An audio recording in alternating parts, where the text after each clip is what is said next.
June 12, 2025.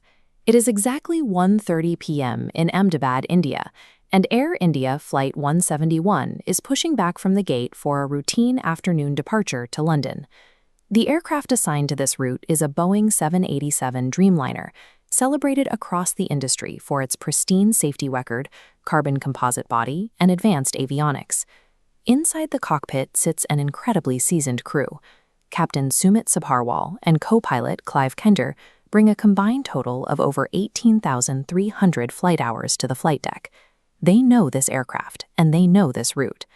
A state-of-the-art aircraft under the command of a veteran crew possesses every redundancy required for a safe journey. The events of the next few minutes contradict the basic engineering logic of modern aviation. At 1:48 p.m., the plane accelerates down the runway and lifts off. Almost immediately, the 200-ton aircraft struggles to climb. It laders through the dense afternoon air, peaking at an altitude of just 625 feet. A frantic transmission crackles over the air traffic control frequency. The pilots issue a mayday call, reporting that the engines are failing to generate the thrust needed to keep the plane airborne. Exactly 34 seconds after its wheels leave the runway, Flight 171 plummets into the BJ Medical College hostel in the densely populated Meghnanagar neighborhood. The impact results in a devastating fire and a presumed death toll exceeding 270 people. Modern, heavily redundant commercial jetliners are mathematically engineered to stay in the sky. They do not suddenly lose all power and drop without a complex sequence of cascading failures. To understand how Flight 171 fell, we have to discard the concept of a freak accident. We have to reverse engineer this disaster, tracing the mechanical failures from the crater in Ahmedabad all the way back to a factory floor a decade earlier. The first crucial piece of forensic evidence comes from the ground.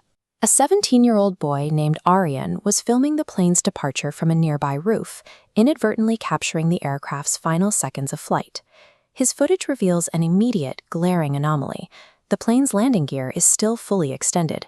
Retracting the gear is the very first physical action pilots take upon achieving positive rate of climb, yet here they remain locked down. Looking at this engineering cross-section of an airplane wing, we can see the second anomaly. For takeoff, wing flaps are extended downward to increase surface area and generate lift. On Flight 171, the flaps were fully retracted, a configuration that makes climbing nearly impossible. Zooming out to the entire 787 schematic, the footage reveals a critical physical signature beneath the belly of the plane. A small object is visibly deployed behind the landing gear, accompanied by a distinct high-pitched propeller whine captured on the video's audio. This is the RAT, or Ram Air Turbine. This diagram shows exactly what the RAT does. It is a strict system failsafe, a small propeller that drops into the airstream to generate a trickle of emergency electricity. It is designed to deploy automatically only when every primary power source on the aircraft has failed. The presence of the RAT changes the entire investigation. It suggests the pilots were not making procedural errors. They were physically unable to control the aircraft. They were trapped inside a machine that was already dead in the sky. This brings us to a highly specific mechanical question. What internal mechanism could cause a twin-engine, state-of-the-art Dreamliner to suffer a total, catastrophic power loss in midair? One theory is fuel contamination. Aviation experts note that microscopic debris, fungal growth, or water inside the airport's fuel supply could have been pumped into the aircraft, clogging the fuel lines and choking both engines simultaneously. Another theory is a total electrical failure. This flowchart maps the aircraft's electrical hierarchy. If the variable frequency starter generators fail, they turn red, severing the data connection to the engine thrust controls. Even if the engines are spinning, the pilots have no way to command them.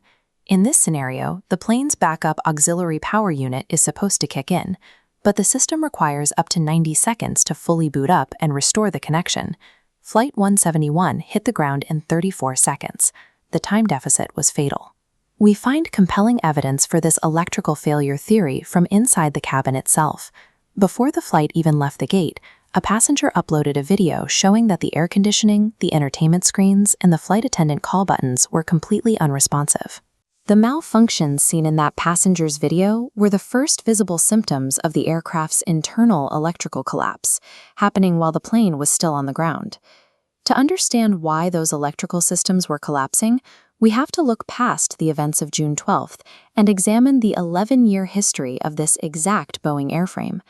This specific plane had a troubled operational past. In November 2021, a severe fuel leak forced it to make an emergency landing in Turkey. It also suffered from the battery overheating issues that plagued early Dreamliners and led to global groundings. The origin of these issues traces directly back to Boeing's assembly plant in South Carolina, a facility heavily investigated for prioritizing production quotas over quality control. Multiple Boeing whistleblowers have testified about the conditions inside this specific plant. They reported that technicians routinely left metal shavings, discarded tools, and industrial debris sealed inside the internal wiring compartments of newly built aircraft. Air India Flight 171 was delivered in January 2014. This falls within the production window that quality managers specifically flagged, warning that planes from this era contained structural and electrical flaws built directly into the airframe. The cascading power failure over Ahmedabad was likely a ticking time bomb, a failure embedded into the plane's wiring on the factory floor, waiting over a decade to sever a critical connection. A defective plane still needs to slip past years of mandatory safety checks to actually crash. That responsibility fell to Air India Engineering Services, the government-owned company tasked with identifying these factory defects over the aircraft's lifespan. Recent audits by aviation regulators exposed severe breaches within this maintenance system. Investigators discovered that Air India had been fabricating safety reports, skipping physical inspections while documenting them as complete. This lack of oversight extended to the crew as well. In the months leading up to the crash, Air India faced mass walkouts from hundreds of crew members, protesting dangerous scheduling practices and severe operational fatigue. An inherently flawed aircraft remained in service because the airline's maintenance protocols and operational safeguards had been compromised by systemic negligence. Flight 171 was lost at the intersection of Boeing's manufacturing shortcuts and Air India's operational negligence. Aviation safety is built on layers of overlapping redundancies, but when corporations prioritize short-term targets, those redundancies erode, one by one, until nothing is left to catch the fall.